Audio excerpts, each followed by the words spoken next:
Let's, this is a SCOTUS. Fall in line or this coat is me. Peace, brother. Now, everybody know I am the judge. Mind control weapons.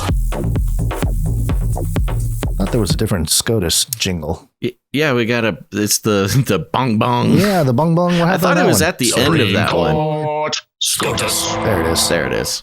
All right. Yeah. So let's fly through this one.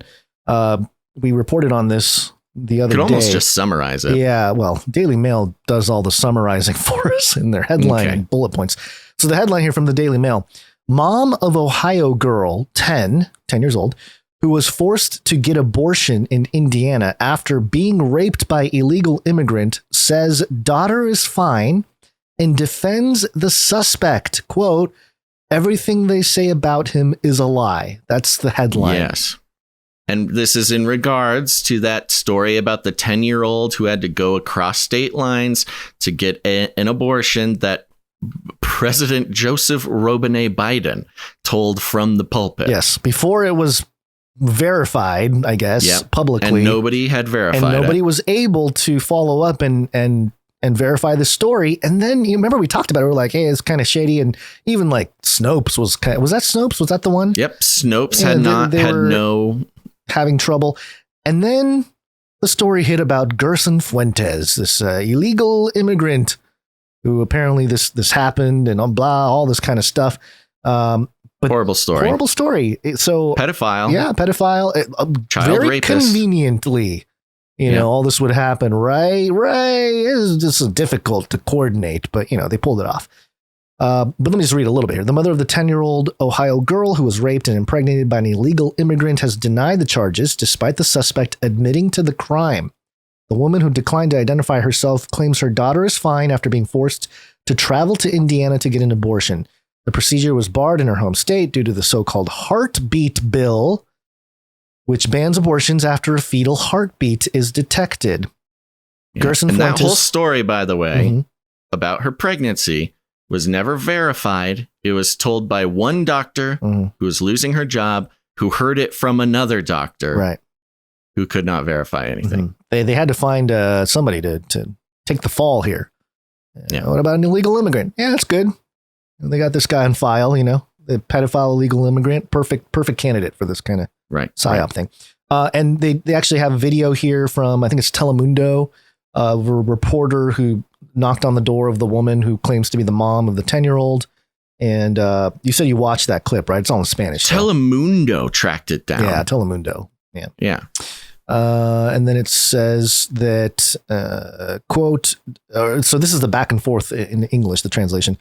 Did the girl live here as well? Vargan Payan, who is the reporter, asked. The woman speaking in Spanish replied, yes, but she's fine. Everything that they're saying about him is a lie, speaking about the alleged rapist. Quote, and the child, are you related to her or her mother? The reporter probed. She's my daughter, the mother answered. The woman reportedly said she has not filed charges against Fuentes, even though she was charged with rape. He was charged with rape after confessing to having contact. Yeah, and it goes on. Right. And the very bottom here, or not a very bottom, there's a section here I've highlighted. Columbus Police Detective Jeffrey Hoon, who testified at Fuentes' arraignment Wednesday, claims the girl named the Guatemalan resident as her attacker and the father of her child. He also testified that DNA evidence collected from the clinic in Indianapolis will be tested against samples taken from Fuentes, the Columbus Dispatch reported. And, first off, this whole thing is just a complete disaster, a complete mess in terms of whether, the reality, the truth of it or not, that there's that side of it. But then, if it is true, then how was it set up? There's a lot of questions regarding that. But then also just the child, also the timing of the thing. And this is not, there's nothing really more to go into here. Yeah, the point is that Telemundo is tracking it down. The story gets so much more complicated than it ever had been before. She would have been 9 years old when she conceived. Yes. Which is A, horrible, and B, a biological quandary. quandary. Yeah. Right. Right. Not to say that it's impossible. Not to say it's impossible, right? But it's a but it is unusual. Yes. And I think that's part of this whole thing. If we take a step back here and look at it, first off, there's the suspicion of the suspect in general. And then, the mom coming out and saying like, everything about him is lies. Like, what are you talking? Like, do you know him? Do you, what is the thing? So it's very confusing, but it also desensitizes this topic of rape and trauma to 9 and 10-year-old girls. I'm sure 9 and 10-year-old girls are aware of like that whole thing, but to have a story, a national story, include a 9 and 10-year-old girl, right, of this kind of effect, this affects the minds of 9 and 10-year-old girls across the country, who hear this story. You know what I mean? This is some crazy mind control stuff there. So you're talking about in the context of Roe v. Wade stuff. I mean, sure, yeah, I think that's part of it. Because one of the criticisms, of a lot of the activists and things like that is taking things to the extreme example. Right. For instance, the same conversation I was having before with the Hillary thing, we also got into the abortion thing. Yeah, of course. And the fella kept going back to this idea that like, yeah, but 12-year-olds can't get abortions. 12-year-olds. I'm like, I hear you. Like, I totally hear you. Let's admit that is the most absurd, and not absurd as in like fake, but just like the logical absurdity, the most extreme example. I hear you. And you're right. That is really messed up. A 12-year-old who needs to carry the child of a rapist is really horrible. And then I bring up that activist who purposefully conceives to get more abortions as like her act of protest. And then, of course, the person I'm talking to is like, oh, well, that I don't agree with that. That's bad. I'm like, yeah, well, hello. Welcome to the conversation. And so the point is that extreme example that is used as a logical absurdity, not a logical absurdity. That's the wrong word, but you know what I'm saying. The extreme logical example. Using the extreme as an example of the whole. Right. Which is a fallacy. Which didn't have a real world example. That was the point in my conversation, which is, okay, you're making up you're inventing a hypothetical 12-year-old while I'm telling you about an actual abortion activist. Yours is imaginary, possible, but imaginary, and mine's an actual person. So the conversation needed this example. They needed a real story that they can latch onto as the example during the conversation. You're right. That really is helpful. And the way it rolled out, though, is still very suspicious. You know what I mean? Like the one doctor saying it and then no verifiable thing. If it was truly verifiable, why don't they just, come up with it from the get-go? So was it verified? I watched the video and I did not see any info on, was the abortion actually real? Now, in this article here, they talk about they're going to do DNA evidence. They're going to see if this fella matches up with the fetus. The fact that fetus would like still be on file somewhere is pretty wild to me.